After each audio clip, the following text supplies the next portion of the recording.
ಸಮಸ್ತ ಹಿಂದೂಸ್ತಾನ್ ನ್ಯೂಸ್ ವೀಕ್ಷಕರಿಗೆ ನಮಸ್ಕಾರ. ಬೆಳಗಾವಿ ಜಿಲ್ಲೆಯ ಚಿಕ್ಕೋಡಿ ತಾಲೂಕಿನಲ್ಲಿ ಸರಕಾರಿ ಅನ್ನಭಾಗ್ಯ ಯೋಜನೆಯಡಿ ನ್ಯಾಯಬೆಲೆ ಅಂಗಡಿಗಳಿಂದ ಸರಕಾರಿ ಹಾಸ್ಟೆಲ್ಗಳಿಗೆ ಅಕ್ಕಿ ಮತ್ತು ಗೋಧಿ ಸರಬರಾಜು ಮಾಡುವಲ್ಲಿ ದೊಡ್ಡ ಅಕ್ರಮ ನಡೆದಿದೆ.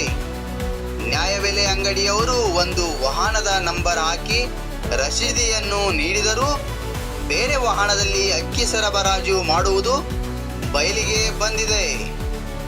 ಇದು ಸರಕಾರಿ ನಿಯಮಗಳನ್ನು ಉಲ್ಲಂಘಿಸಿದಂತಾಗುತ್ತದೆ ಮತ್ತು ಭಾರತೀಯ ದಂಡ ಸಂಹಿತೆ ಸೆಕ್ಷನ್ 409 ಮತ್ತು 420 ಪ್ರಕಾರ ಅಪರಾಧವಾಗಿದೆ.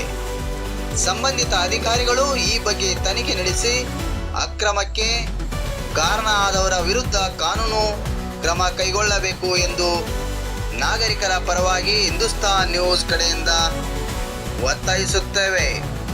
ಈ ಅಕ್ರಮ ವ್ಯವಹಾರದಲ್ಲಿ ಭಾಗಿಯಾಗಿರುವವರ ವಿರುದ್ಧ ಸಂಬಂಧಪಟ್ಟ ಇಲಾಖೆಯವರು ಯಾವಾಗ ಕ್ರಮ ಕೈಗೊಳ್ಳುತ್ತಾರೆ ಎಂದು ಕಾದು ನೋಡೋಣ ವೀಕ್ಷಕರೇ.